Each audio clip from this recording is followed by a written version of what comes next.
This is the After Party, live with Kim McAllister. Pick a couch, grab a drink, and settle into the conversation.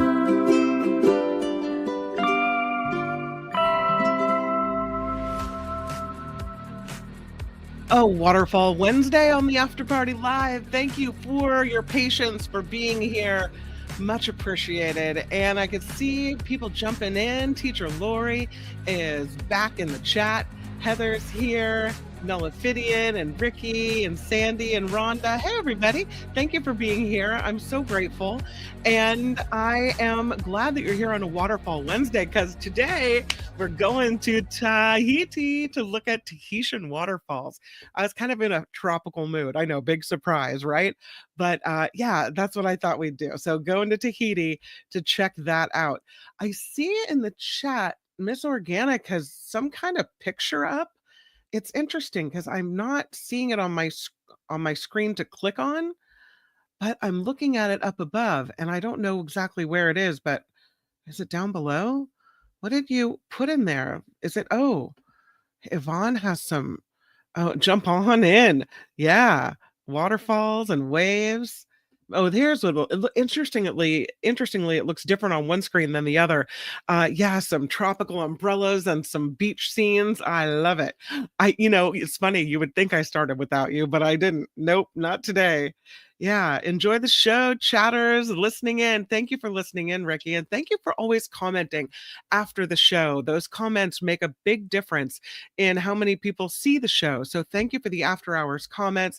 Thank you to everyone who always contributes to the show. Can't tell you how important it is. I know we're, it's big money pitches on the spring ka-ching and people are getting tired of all that. And I get it. It's hard. It's in the old KGO days. All I had to do was go to work and do the news and have fun on the radio and make sure the conversation was interesting and engaging.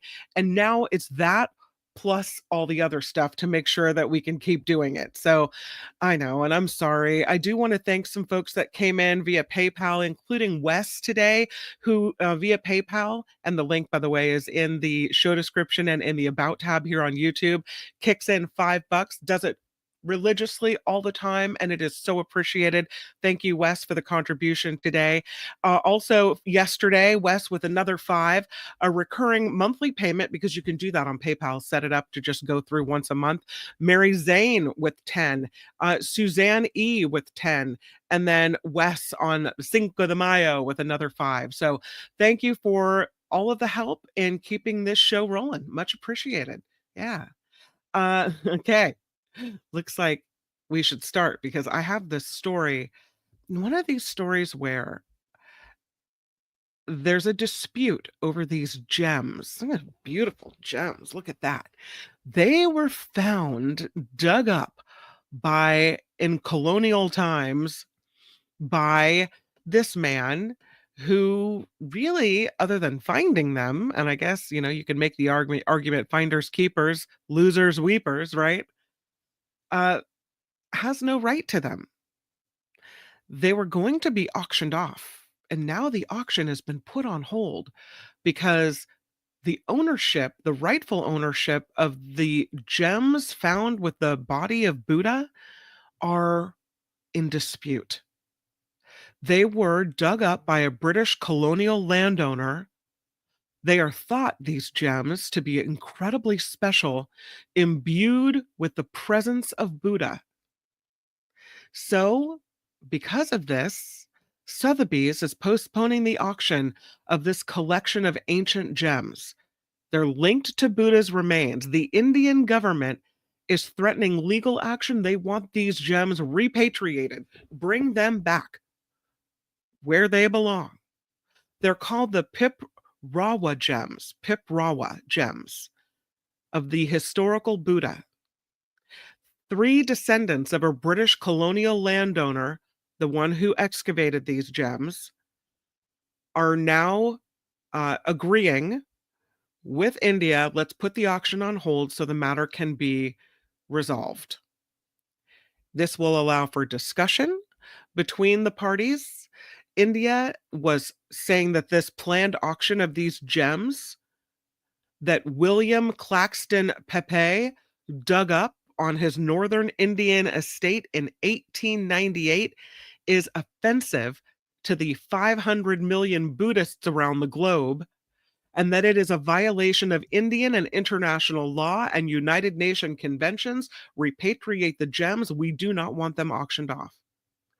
They are part of 1,800 artifacts that are now mostly housed at the Indian Museum in Kolkata. They are named after the town in this area where they were buried in a funerary monument between 200 and 240 BC.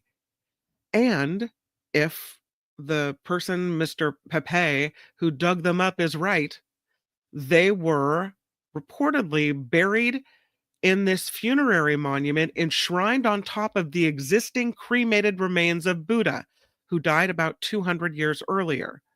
And that's why many people that are Buddhist believe they are imbued with his presence. There are 334 gems. They were supposed to go on sale today in Hong Kong.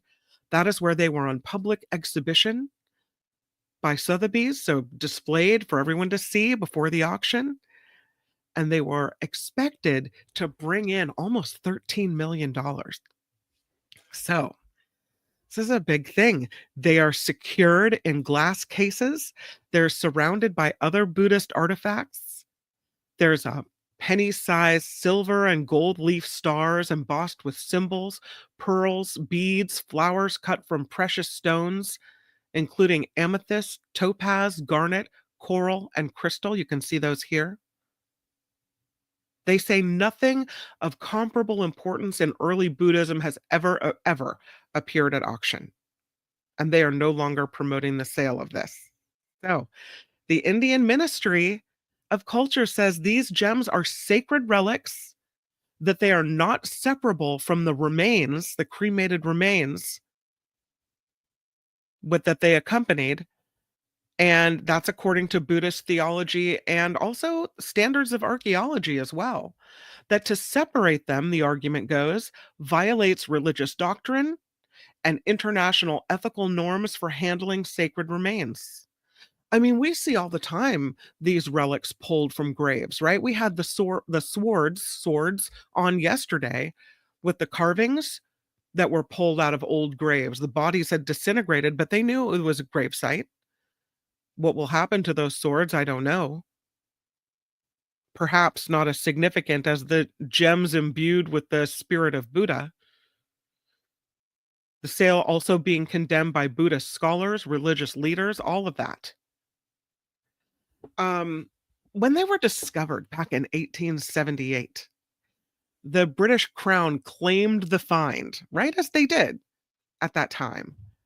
It was the Indian Treasure Trove Act, giving the bones and the ashes to the Buddhist king of Thailand, but the Pepe family was allowed to keep a fifth of the relics, and those relics have been passed down from generation to generation. His grandson, Mr. Pepe's great-grandson, says, I hope they will go to someone who really values them. He's now a TV director and film editor based in Los Angeles, the great-grandson of Pepe. And he said, they say if he no longer wants to have custody of the gems, that they should first be offered to India, not up to auction. So again, all of this, they're now in talks back and forth, the auction on hold, and hopefully they can come to some kind of a deal. I'm sure that Mr. Pepe and family would like some kind of compensation for the things they've been left. Although maybe they're not due that. What do you think? Because their ancestor found them and they are in possession of them, does that mean that they should be compensated monetarily? Or is this something that was found in India, should stay with India, should belong to the Buddhists of the world and the country of India and be repatriated? What do you think? I mean, I think they could be offered to India first, repatriated with money, and maybe the Pepe family won't get as much as they would if they auctioned them off at Sotheby's. But perhaps there's a peace of mind that comes with that, with doing what some may consider to be the right thing, right? So maybe India offers you 5 million, and that has to be good enough. I don't know. Beth says return. Return them. Heather says it's not their fault their ancestor dug them up. True, but what they do with them now is their decision and does rest with them, right? So the decisions they make going forward, I don't know. Finder's fee, it's not theirs. Rev says you don't get a compensation for theft. Ooh, theft. See, I don't know if I would go so far as to call it theft. This man, Mr. Pepe, back in the 1800s, it was his property. Legally, what you find on your property, is it yours? If you today, in the home or the apartment or wherever it is you live, walked out back and were, digging to plant a flower, and you came upon some old jewelry and it ended up being worth, let's scale it down, $100,000 bracelet you found in the dirt. Do you give it to the state of California because it had Native American connections, or do you sell it? And is it theft if you uncover it and keep it? I don't know if it's theft. I also don't know if it's morally right, but I don't know if it's theft either. Yeah. Ren says they never belonged to that family in the first place. No finders, keepers for Ren. Mm-mm. Beth says repatriating relics is a big thing. Yeah. Heather says, sounds like they're trying to do the right thing now. Right. I think by agreeing to stop the auction, by entering into talks, it seems like it. Yeah. If they were allowed to keep them, says Wes, then they should do what they want. Well, they have been allowed to keep them for generations. Yvonne says, I took a Religions of the World class at San Jose State with my mom. Oh, how cool. One of the best life memories. I got an A. She got an A. You got an A. Is that supposed to be a plus or minus? It says it's an asterisk. I got an A. She got an A. I'm thinking you both got A's. Yeah. Calvin says museums pass for life to the family. Tammy says, listen, girlfriend, if I dig up something, it's mine. She's a finders keepers girl, Tammy. Rev arguing, listen, Kim, it's theft when you steal sacred artifacts from where they were found. Just because you dig it up doesn't make it yours. And then Beth says, let's be honest, relics have been stolen by Western countries since the 1850s, and it's still going on. With, in South America, digging up pottery and jewelry and selling it on the black market. Here in America, native Indian artifacts. Absolutely. Yeah. Rhonda says, yeah, it's yours to decide what to do with. What if I dug up a bracelet? Yeah. I mean, I would like to think that if I dug up $100,000 bracelet that I knew had ties to some type of old Native American burial ground, that I would contact the tribe and say, listen, I found this thing. And we've done stories here on the After Party Live of this very case, where great grandma passes down something through the generations that's a priceless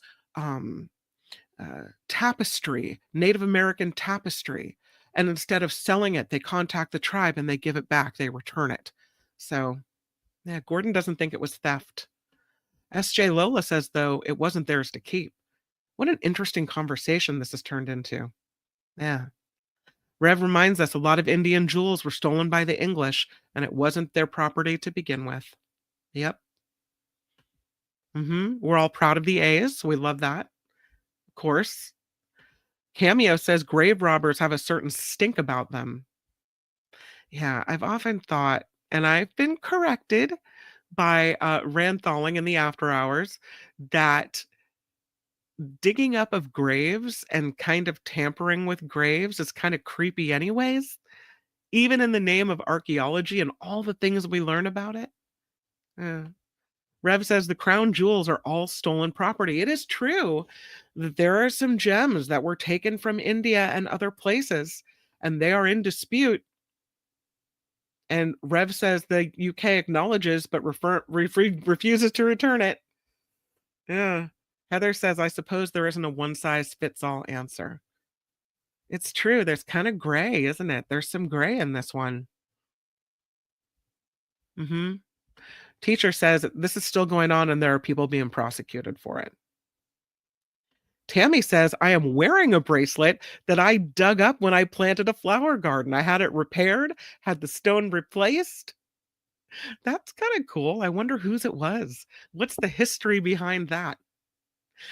I'd like to think that if I found a big diamond, because you hear some people, they're in Hawaii, they're snorkeling, they just got married and then they lose their diamond ring in the waves, and then someone else comes along and finds it.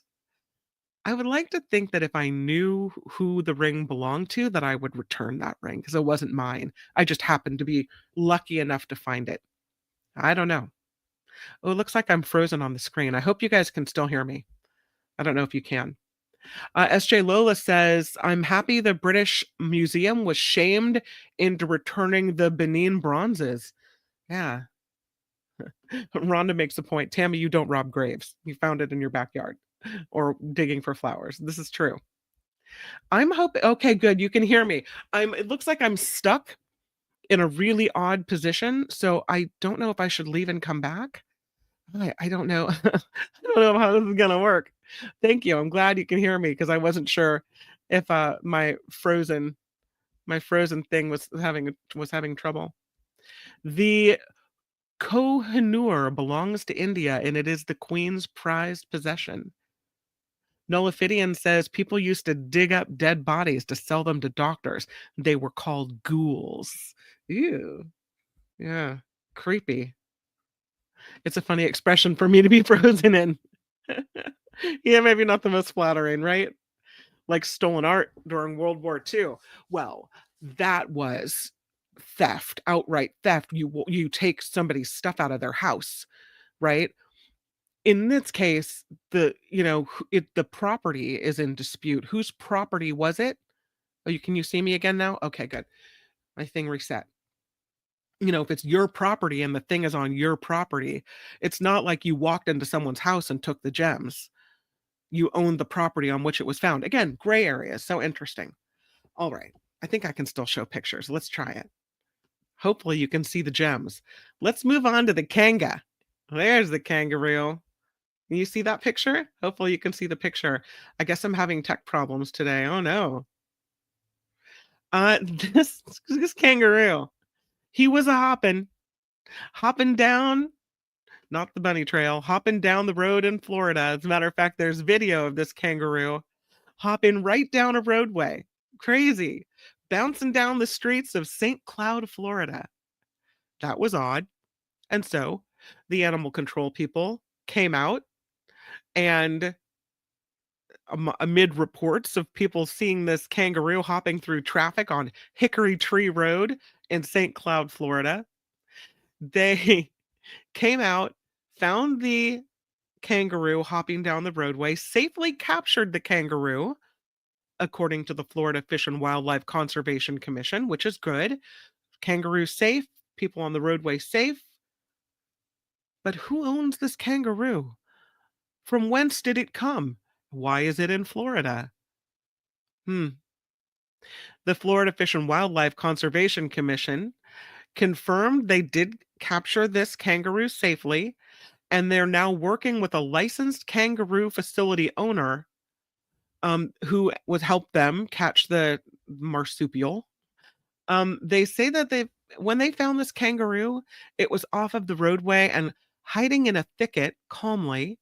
They had to chemically immobilize it, so trank it, so it didn't freak out.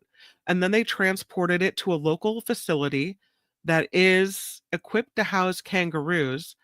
A vet took a look, said the kangaroo's in good health, everything is fine, but no one has come forward to claim, hey, this is my kanga. I'd like him back. Let's put him back in the ranch or farm or wherever he goes. Maybe the person was not authorized to have a kangaroo on their property. Kangaroos are class 2 wildlife in Florida, so you've got to have a permit if you're going to have a kanga.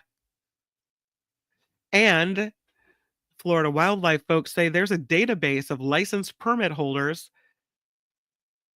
and you have to be on it. So perhaps that's the reason no one has come forward. So now this kangaroo is at the kangaroo facility. Who knew there was one of those in Florida? These kangaroos can reach 6 feet tall and 200 pounds. You better know what you're doing when you have a kangaroo. The larger ones can cover more than 23 feet per hop when they're at their top speeds.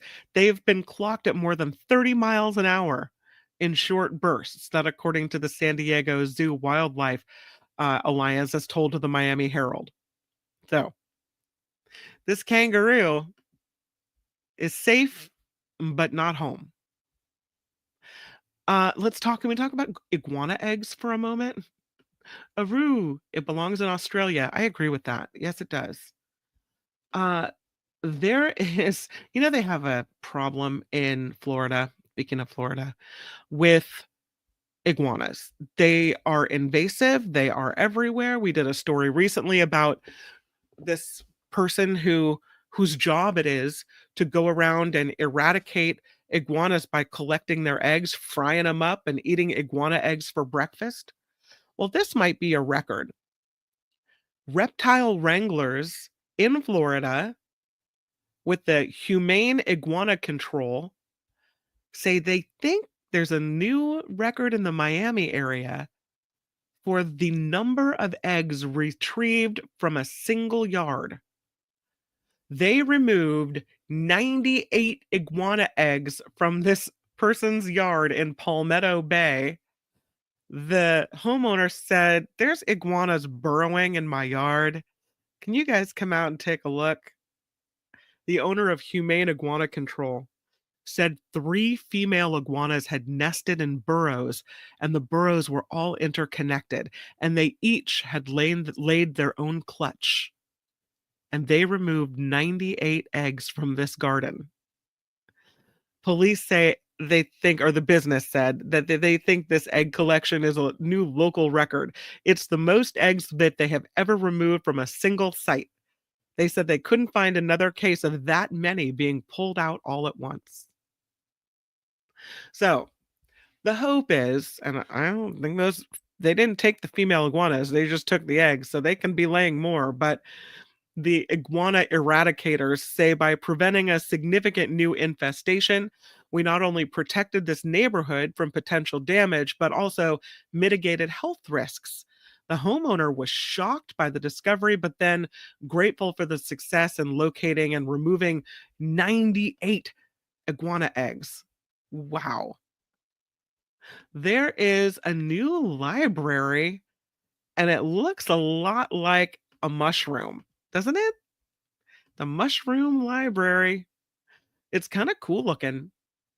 This is this mushroom-shaped library is in the Chinese village, a Chinese village. It's named the Mushroom Library building, and it's in the Yanzitu village, designed for the local government to enhance its future community center. There's some demographic shifts happening in a lot of remote Chinese villages. And the design is a nod to mushrooms that are prevalent in the surrounding forests and serves as a symbol of cultural resilience. So they're trying to foster cross-generational bonds. The result is pretty cool. There are only 71 households in this village. You would think they wouldn't need such a fancy library for that small of a population. And they're struggling with depopulation, to trying to get people to stay and come and relocate there. There are aging residents that are remaining, the youth migrating for work reasons. But on weekends, children return from town schools, and the plaza in this town is filled with kids near this history museum and now this library. The bookhouse, the library, is on this narrow rocky plot between 2 old houses shaded by a sprawling raisin tree And I thought raisins were dead grapes. I didn't think they grew on trees. It acts as both a cultural gateway to the future community and a beacon for rejuvenation of this town. Here's the cool part. I love that they didn't remove the tree. You can see the tree in the middle there. Look at it growing down. There it is from the top view. You can see it growing up through the mushroom roof. And then here it is inside the tree, important to this community. So I thought that was kind of cool. Oh, guess what? There's a new award at the Golden Globes. That's right. This is an award, as they say, things change over time, and it's important to recognize the changing society. And so next year, there is a new category at the Golden Globes. Trying to keep up with the times. Best Podcast of the Year, the new annual category, making its debut during next year's ceremony. The Golden Globe folks say, as the world of entertainment continues to evolve, we are excited to recognize new forms of storytelling. And podcasts have emerged as a profound medium for sharing narratives and building communities across global borders and generations. Isn't that true? We have people from the Bay Area, people internationally here, all gathering together to chat about the stories of the day. I love it. I love it. You know, they say by celebrating achievements in audio and visual podcasts, we aim to honor our heritage categories while making room for new voices and new formats to be heard. So, the Golden Globes Best Podcast. The top 25 podcasts will qualify for the award with a total of 6 final nominations for the category. The eligibility criteria and more details are set to be announced in the coming weeks. And the nominations for the 83rd Golden Globes will be announced December 8th. So you have to be in the top 25 podcasts. So this one is not up for consideration. I wish Mark Thompson was up for consideration, though. I will say that because I think the value that Mark and our team provides with humor he provides and important stories and politics and guests is really cool. So I'm sad that we won't be considered for that, but I love that they are recognizing it. All right, before we jump into our waterfalls this week, let's jump into this story about a record-setting cat. This cat's a jumper. Big jumper, as a matter of fact. Here's this kitty cat. Looks like a regular cat. As a matter of fact, I would say looks like a cat of substantial size, perhaps. This cat is from Texas. His name is Oscar. He's 7 years old. And he now officially, Oscar, has a Guinness World Record title for the longest jump by a cat. And I wish I could play it for you. I'll get demonetized, but I'll show you the picture. Here's Oscar taking off. Oscar jumped 8 feet 5 inches. That's a pretty long jump. Took the Guinness World Record. The owner, Oscar's owner, said Oscar started out with little tricks like sitting, begging, and fetching. Really, for a cat? And then about 2 years ago, started showing an interest in doing jumping tricks. Said Oscar started jumping just a few inches, then he progressed to a few feet, and then he jumped through a hoop, and it was very cute, but there was not the slightest thought that this would be some kind of a world record. And the owner said it took 2 years of training and more than 1,000 practice jumps for Oscar to break the world record. They said it wasn't until Oscar's jumps reached about 5 feet that it even occurred to us to look up whether there was a world record for a cat jump. And when they found out it was 2.3 meters or 7.5 feet, at first they thought beating that would be impossible.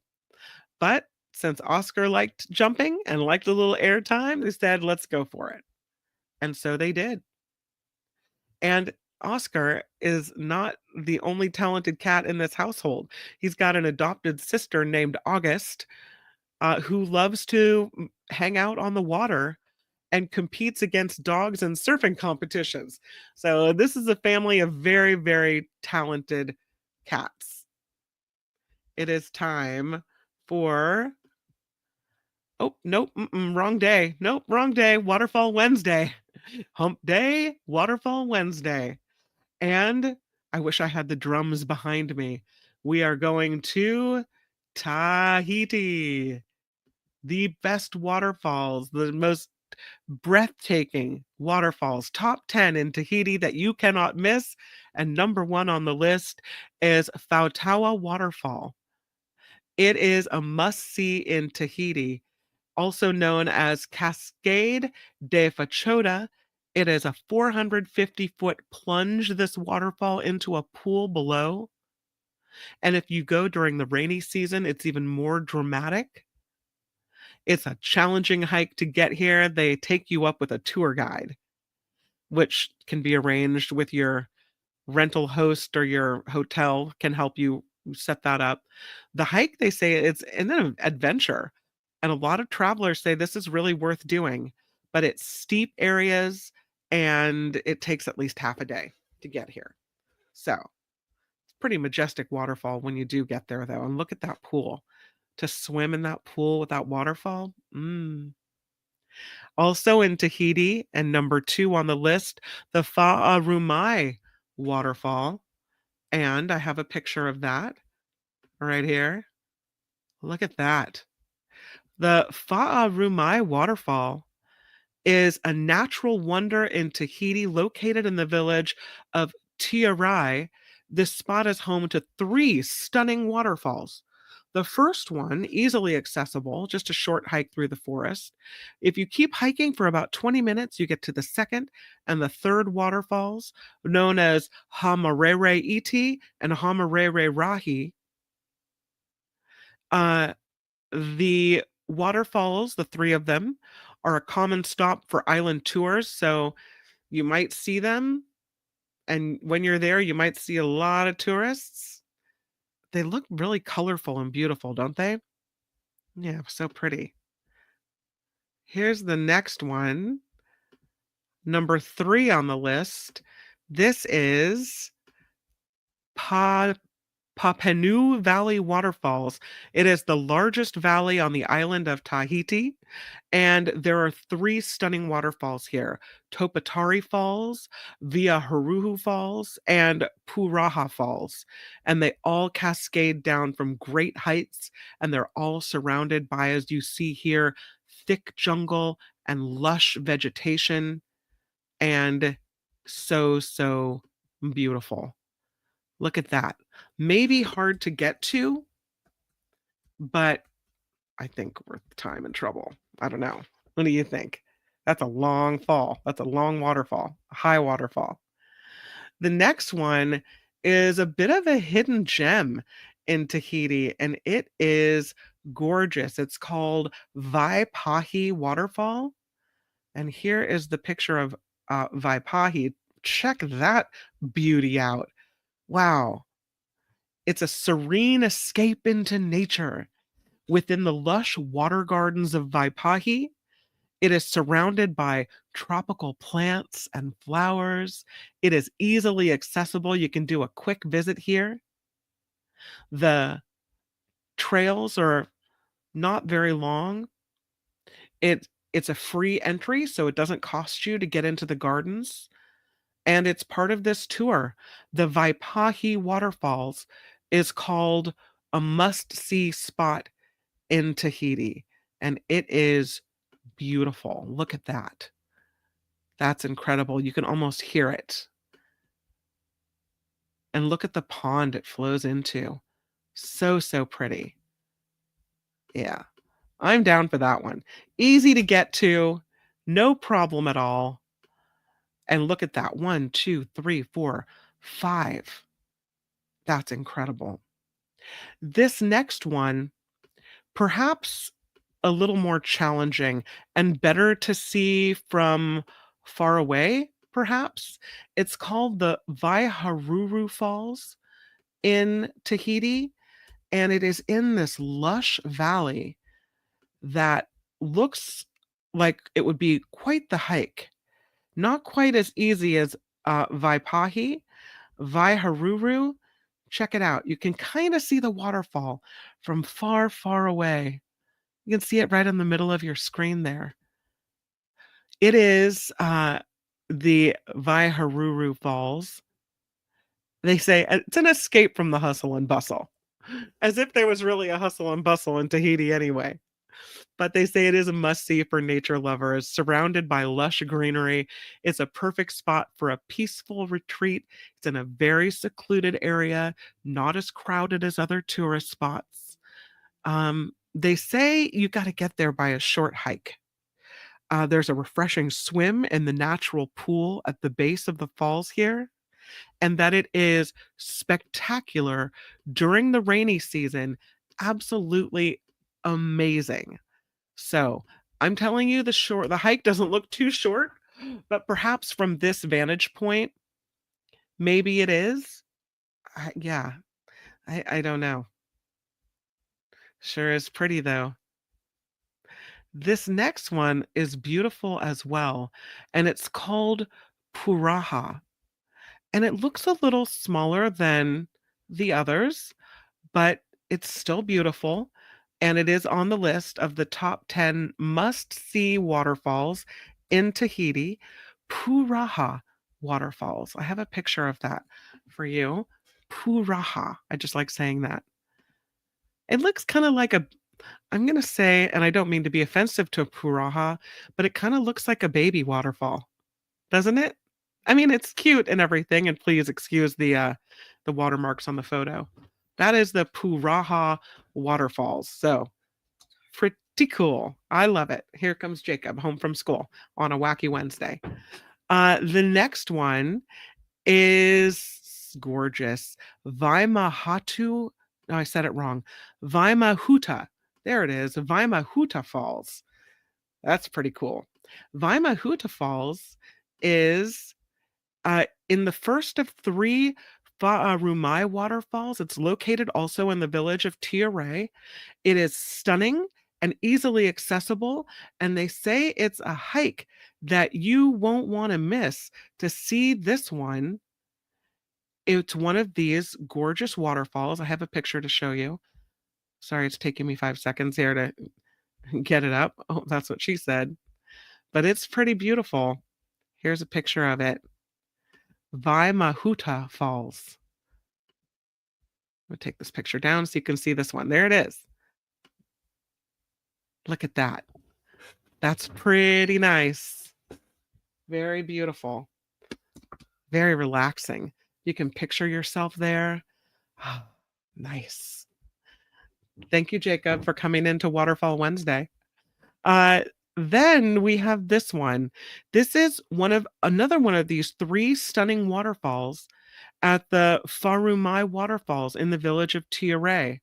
This one involves taking a short hike through a lush forest, and then you get there and you see the Hamarere Iti, and it's pretty special. And it looks like it's in an area where you would be able to swim at the base of this falls. Can't you see yourself doing that? There you go. I'm into that. Yeah, that's beautiful. Pretty nice. And then the last one in this waterfall trio is Hama Re Mare Iti. Hama Re Mare Iti. And I have a picture of that one for you as well. And this one, I don't know if I went here, I don't think you could get me to leave. I think this would be the waterfall that I'm just hanging out at, and I'm not going. Look at that. Yeah, I love a waterfall that you can stand behind and see from the vantage point of looking out through the water. How beautiful is that? And again, this is Hamare Iti, one of the 3 off this village of Tiare. So this one will take you on a short hike through a lush forest, but they say the trip is really worth it because this one is a sight to behold. That visitors often describe this as a must-see attraction, and it's easily accessible because they put in a new bridge that makes crossing the river in this area much easier. But the problem out here that might drive me away, aggressive mosquitoes. They're all over the place. Yeah, I don't know about that. I'm not down with the mosquitoes. And the 10th waterfall on the list is called Tiahupo'o, and it's another beauty. Oh my goodness. This could be so relaxing. I'm down to go to Tiahupo'o with anybody that wants to go. Look at this place. Incredible, right? Yeah. Teahupo'o, they say, Hupo'o, not just a waterfall, but a legendary spot for surfers too. It is on the southwestern coast of Tahiti, and it is famous for its massive waves, which can get up to 25 feet high. The waves break over a shallow coral reef, making it, they say, one of the most challenging, thrilling surfing spots in the world. So, there's a Billabong Pro surf competition held here every year.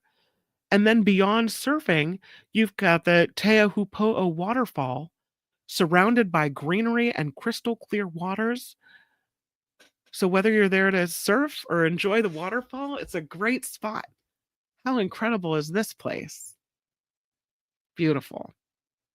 So, Tahiti, lots of great waterfalls.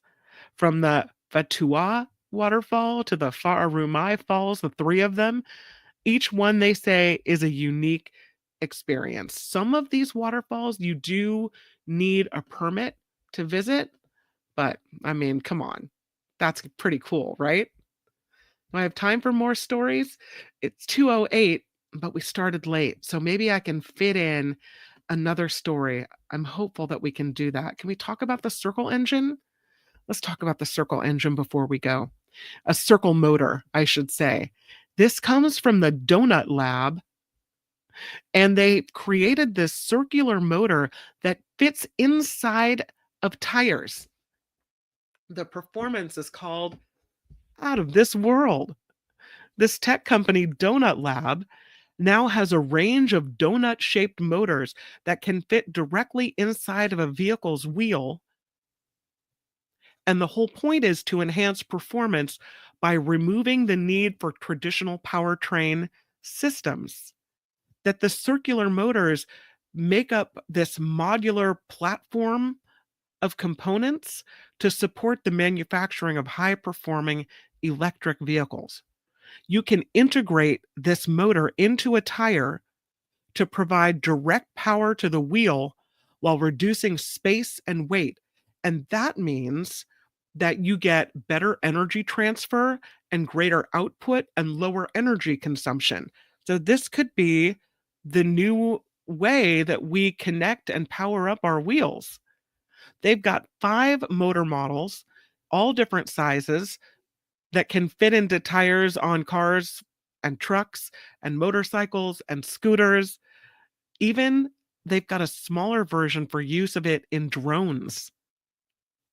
They say the motors could allow vehicles to break world records, and they say by any yardstick, it is the world's best electric motor. The performance capability out of this world. Here's another picture of it. Of one of them, one of the 5. They were trying to make an alternative contraption to powertrains, the traditional motors, consisting of an engine, transmission, and a drive shaft, because they said that can be expensive to manufacture and to maintain, and it also adds weight to a vehicle and some complexity to a vehicle, so they wanted to simplify. And so they say combining the motor and the tire removes the need for a separate powertrain, and it results in a more straightforward design. There are fewer components, fewer things to weigh you down, and it helps lower the vehicle's, they call it an unsprung mass, the weight associated with wheels tires, brakes, and other components not supported by the suspension system. And the thinking is that with fewer moving parts, direct drive technology can cut costs and overall complexity. So that's less maintenance for you and more reliable performance for you as well over the life of this system, which improves efficiency of energy transfer, greater power output because of that, lower energy consumption, and it also extends the range of electric vehicles as well. So, and this is according to Donut Labs, which they're going to tout their own product, right? But they say this motor offers the best torque in the world. Oh, it's interesting. We'll see. The wheel, the Donut Lab wheel, is again able to fit different types of vehicles. They've got a 17-inch motorcycle motor. There's a 12-inch version for smaller two-wheelers and a mini donut for drones. And they've also developed batteries along with AI computing technology and software that they need to control the EV hardware. So they can function by themselves or be integrated into a wider system. So we'll see if now that this development is announced, whether or not it'll be integrated into companies. Donut Lab, I should mention, is a subsidiary of Verge Motorcycles. There are a number of companies that are trying to create the most powerful in-wheel motor. Renault recently integrated this type of technology into its limited edition 5 Turbo 3E, which they call a mini supercar. So this type of technology is emerging. And I think it's interesting as we try to decrease the weight on electric vehicles and make them, give them more power and more range. No, there you go. All right. Thank you, guys. I want to thank Beth Farmer for popping in with a $20. Miss listening to the after party, she writes. Let's support the show. Thank you. I know times are tough all over. I get it. And you know what? You're paying for Netflix and you're paying for my hair's wacky. You're paying for Netflix and you're paying for Prime and you're paying for Netflix and it's another $5 or $10 a month that it's like, how much more do people want from me, right? I hear you big time. And also trying to turn these podcasts into what was a radio career, and you got to have people contribute. So it's like, what are you going to do? I hate this part, but I thank you for the contributions so much. And again, thank you to Wes for contributing yesterday, today. So grateful. And Monday as well. Every day this week, Wes kicking in $5. Wow. Really, really nice. And everyone that has set up the monthly contributions, so appreciate that very much. And again, people that have contributed so far this week, that includes Mary Zane and Suzanne E. I can see. So really, really nice. And again, Wes 3 times. So very grateful. And thank you to Beth Farmer for kicking in some money to keep this show rolling as well. All right, you guys, I really hope you have a great rest of your Wednesday. Make it the best that you can. And I will see you back here tomorrow. And I love Thursdays. Thursdays, we have 2 doctors on the Mark Thompson Show, Dr. Offit and Dr. Daigneault, and both will be talking about different things and both really cool, interesting people. Of course, my favorite, David Katz, is on the show tomorrow. And Trivia Thursday coming in on the After Party Live. So that'll be really fun. In addition, tomorrow night, 5 p.m., set your phone alarm for this. The Nikki Maduro Show happens 5 p.m. Thursdays right here on YouTube. Cocktails, mocktails, politics, and a lot of fun. So please join for that as well. And Luis, thank you for the $5. Love the after party. He says, keep it live, and that we shall. Thank you, Luis. Very grateful for your contribution. All right, you guys, go forth. Have a great Wednesday, and I'll see you tomorrow right back here on the After Party Live. Bye-bye. The After Party Live would like to thank the following contributors and viewers like you.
I don't know, but you can let me know what you would like it to be, Kim at the afterparty.live, and then you can study up because you will be the only one that knows the topic. You see how that works?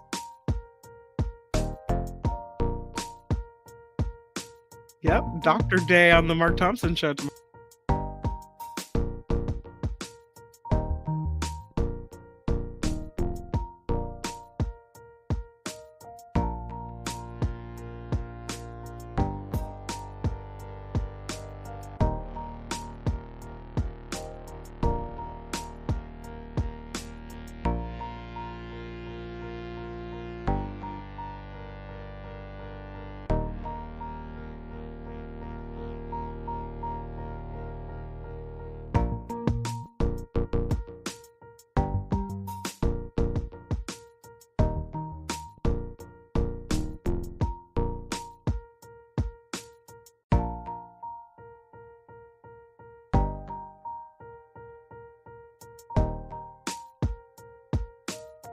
Haha, I'll take that award. Thanks, Rhonda. Thanks for the nice words, too. Corruption at the After Party Live. Heather's trivia victory in question.